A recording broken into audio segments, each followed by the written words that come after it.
Bom, a primeira coisa que a gente vai fazer é configurar o desempenho do Photoshop. Dessa forma, a gente vai, otimizar o software para que ele tenha o melhor desempenho possível dentro das configurações da sua máquina, é claro. Para fazer isso, você vem no menu Edit, seleciona Preferences ou Preferências, e aí pode clicar em Desempenho ou Performance, se seu Photoshop tiver em inglês, tá? Aqui, como padrão, o Photoshop, ele geralmente já vem setado em 70% de uso de memória. É isso mesmo, o Photoshop usa muita memória RAM, então se tem uma coisa que você deve investir é memória RAM. Muito mais do que placa de vídeo, como muita gente pensa. Aqui o padrão é 70%. Você pode, no máximo, aqui setar em 75% se você quiser. Eu geralmente defino 75%, tá? Aqui logo ao lado, você vai selecionar essa opção aqui, Use Graphics Processor, que é para que o Photoshop use processador gráfico, que é a placa de vídeo. Então, vou selecionar essa opção. Se você tem uma placa de vídeo, essa opção vai estar habilitada. Você pode selecionar ela, dar um check. E aqui você vai manter as três opções aqui, Use OpenCL, Anti-Alias e 30-bit. E aqui no Advanced Settings, você vai deixar as três opções selecionadas e vai dar um OK. E dessa forma, a gente definiu o melhor desempenho possível dentro das configurações da minha máquina. Feito isso, você vai clicar na opção logo abaixo aqui de Performance, que é Scratch Disk. E o que é isso? Scratch Disk é basicamente um disco rígido, ou seja, um HD, que o Photoshop vai usar para criar uma memória virtual toda vez que ele precisar gerenciar um arquivo. Quando que ele precisa gerenciar um arquivo? Quando ele, por exemplo, quando você abre um arquivo, ele cria uma memória, pega um espaço do HD e cria uma memória virtual com esse espaço. E esse arquivo fica lá nos arquivos temporários, fica salvo lá na pasta de arquivos temporários, mas ele está usando esse arquivo nesse momento. Então ele usa parte do seu disco rígido. E por que essa etapa é importante? Porque se você tiver um SSD no seu computador, seria legal você usar esse SSD como Scratch Disk. E é o que eu estou fazendo aqui nesse momento. Ó. Pode ver que o Photoshop já selecionou o disco C, que é o meu SSD. Então é legal que você venha aqui e defina, porque às vezes o que acontece? Você tem um HD que já está cheio e você tem um segundo HD. Então você vem aqui e seleciona o segundo HD, por exemplo. Vou selecionar o disco E como secundário. Então, caso o disco C caso ele fique cheio, então o Photoshop vai usar o disco secundário e sempre você vai ter um espaço no disco reservado para Scratch, que é muito importante, principalmente se acabar a energia, por exemplo. Bom, feito isso, eu vou selecionar os dois HDs que eu tenho aqui, a unidade C, que é o meu SSD, então eu já estou com o processamento acelerado dos meus arquivos, né? E a unidade E, tá bom? Então, beleza, essa parte tá tranquilo, é isso e boas. Vamos para a próxima. Certo, vamos para a próxima opção, que é o File Handling, logo aqui em cima. E aqui a gente vai definir o tempo de salvamento do Photoshop.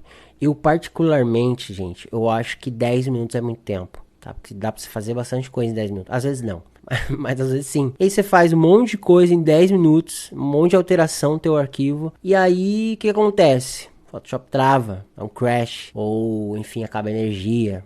Qualquer coisa, né? Você tem um problema ali. E aí foram 10 minutos perdidos, tá? E 10 minutos perdido é dinheiro perdido. Então eu costumo deixar isso aqui em 5 minutos, que é o salvamento automático, prescindível, tá? E se o seu Photoshop tá com essa opção desativada, ative essa opção, que é o salvamento automático. Então você vai estar trabalhando ali, o Photoshop vai estar salvando no background de 5 em 5 minutos. Você nem vai ver que ele tá salvando ali, mas ele tá salvando. E caso você tenha crash, né, que é quando o Photoshop trava, enfim, você perdeu aquele arquivo que você estava trabalhando, quando você abrir o Photoshop novamente, ele vai recuperar esse arquivo. Isso é importante. Próxima opção e última aqui nas preferências é a opção de interface. Bom, vamos aqui em interface, tá? É a última opção. Eu geralmente deixo a interface mais escura. Eu prefiro, se você tem problema com o rendimento do seu computador, se não é um computador tão potente, eu recomendo que você tire as Drop Shadows aqui, ó. Vou tirar as Drop Shadows, que assim, não vai fazer tanta diferença visualmente e vai diminuir um pouquinho do processamento do Photoshop na máquina. O Full Screen eu vou setar como preto e Standard Screen Mode como preto também.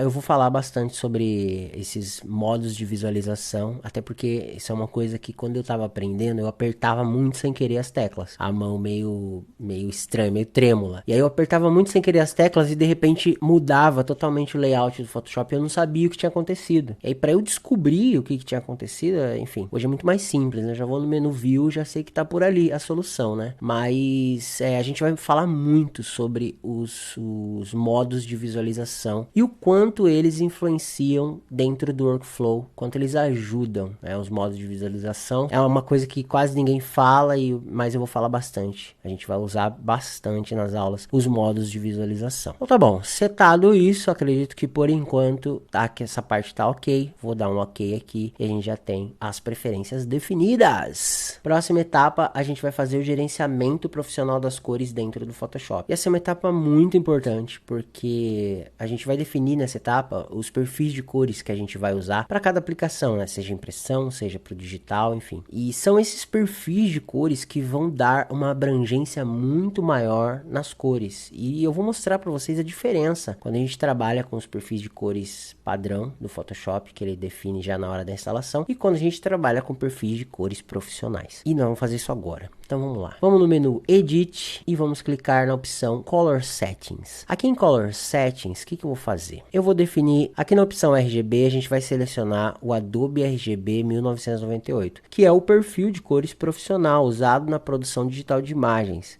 que inclusive tem uma abrangência muito maior do que o sRGB. E depois, posteriormente, eu vou ensinar vocês como exportar e incorporar esse perfil dentro do sRGB. Então, dessa forma, a gente mantém a abrangência do Adobe RGB e a gente incorpora ele dentro do sRGB. E depois eu vou, enfim, posso estar falando grego agora, você não está entendendo nada, mas você vai entender. E aí, aqui no CMYK, a gente vai definir o Fogra 39. Feito isso, você pode dar um OK e a gente já está good to go, como diriam os americanos, né? A gente está tudo tranquilo, tudo certo para seguir em frente.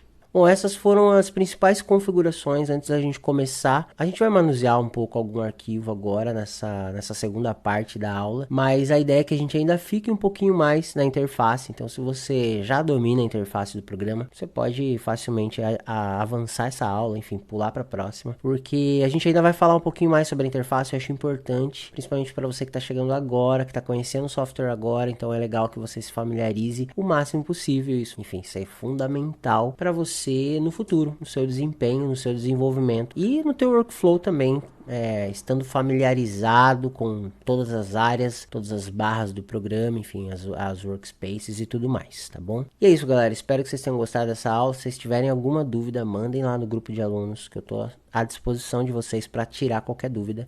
E vamos seguir. Na próxima aula eu vejo vocês. Um abraço e até lá.